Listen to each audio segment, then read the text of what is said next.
Thank you. Thanks. I really appreciate, Jonathan, this opportunity to join this group and share with you and learn from you.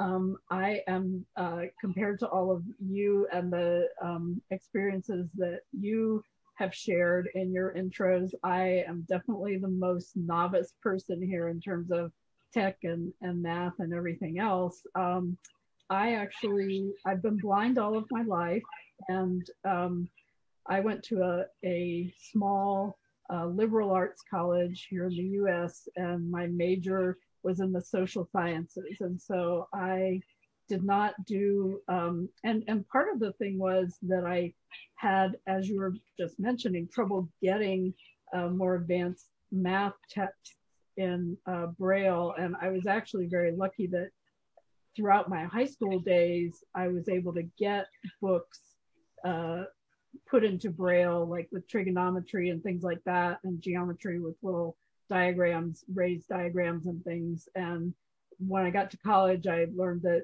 there wouldn't be any more books like that, and I'd have to listen on tape, which I couldn't imagine how I would learn doing that. This was before computers were even widespread use for personal computing.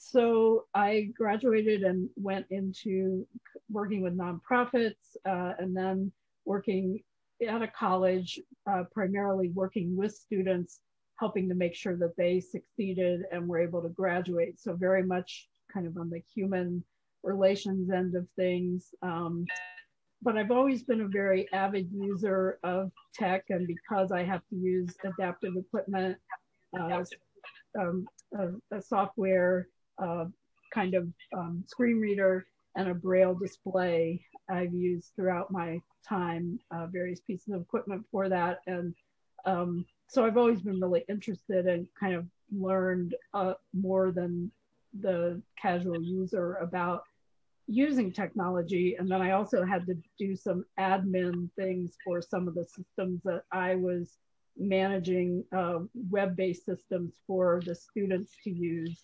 And so I got to see a little bit, not the coding end of it, but more the just, like how you set up things as an admin with a kind of a database program and things like that to make it possible for people to input information and set up different fields for the information you want for your users to put in at different times and things like that. So I was laid off from my job last June, unfortunately, like many others were during the pandemic. And I was trying to figure out what I wanted to do because colleges, at least in this country, were really impacted by COVID-19. And a lot of them just got rid of positions that they weren't going to bring back. And so I thought, well, this is a shrinking field. What's a growing field that I could go into? And I had the opportunity to, there was a coding boot camp, a 12-week program that was being offered and that would be paid for by the state for my, as part of sort of retraining toward a new career. And I thought, well, that's a good one to do because it's a growing field. It's something that, they're always saying that more and more people are needed. And I knew there were blind people who did it. So I thought, it's possible. Well, I'll just briefly say, when I got into that coding environment of the boot camp, it was very fast paced. And I found that I was trying to learn how to use all my adaptive equipment and, shortcuts and things like that, along with all of the computer concepts that we were being introduced to. And I really couldn't keep up. And I ended up, unfortunately, I had to drop out. So I've only had about a 4-week crash course, but learned a lot of terminology related to object-oriented programming and had some experience with that. But so what I realized was that there was a big need for help, because when I would look online for things in general about the work that we were doing with coding, I could find, tons of resources on any topic I needed to look up for the aspect of writing the code. But what I couldn't very easily find were the adaptations that a blind coder would need to use to do things like debug or use certain programs. Were they accessible? Were they not? How do I deal with trying to put in things into HTML and CSS and deal with like colors and shapes and things like that. So I decided that my background in education and kind of more of the people end of things could be useful perhaps in trying to create something that would be useful for blind coders and those who are interested in becoming blind coders.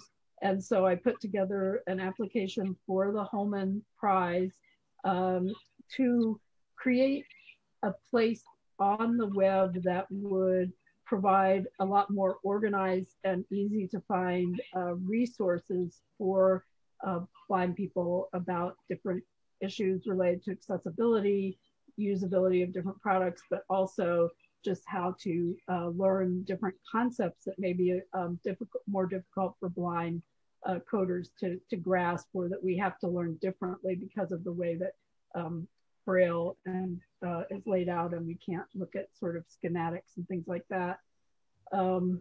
So I created the project, and I was able to have the meeting that Jonathan mentioned, and 20 people came along from 8 different countries, blind and sighted, primarily blind, but a few sighted folks. And it really made me excited to feel like this is possible, that, yeah, I don't know coding, I'm not a coder, but I could help. And there are coders out there who could contribute their knowledge. And this might be something we could actually do. And even, I guess, before I open it up, I'll just say that kind of my long-term hope is that this is a project that if it took off, it could be scaled up. When we had the call, some folks were saying things like, well, they wanted training, or they wanted programs that would help blind people learn some of the basic skills they need before they go into another training program with sighted people to learn coding or things like that. And I think that that is probably not feasible with a $25,000 prize, but that if it's done correctly, if we use that time to explore possible partnerships and future funding, that could be something that could be created and built on top of this more modest beginning. So I will find out in a couple of weeks whether I'm coming to the next round, and at that point I'll have to prepare a more detailed application and a budget and such, which is still kind of fuzzy in my mind, but I'm gonna, that's part of why I like coming to these types of meetings, to get more input from folks on what would be useful or resources. And Jonathan's been great about that, kind of sending website links, and when I'm on that blind coders list, they're often, I just kind of keep all the information. I think I'm good at documenting things. So even if I don't understand what's being talked about, I can get the point that, like, this is an important conversation to be able to, put into some format that it can be kept somewhere outside of an email string that somebody can access it later and make use of it. So that's where I am. And I would just, I don't know how your meetings normally go. I am happy to open it up. And I think we're a small enough group that Jonathan was saying before, that if I wanted to kind of facilitate like I did when we had 20, which is I tried to call on people and such, that I could do that. But I feel like unless you all get really rowdy, I think we should be fine just having a chat. And so I guess I'd open it up to both your questions and your comments, or any suggestions that you would put my way. Thank you very much for that, Jana. Can I suggest that we start with questions? A question that is a request for information can be extremely helpful.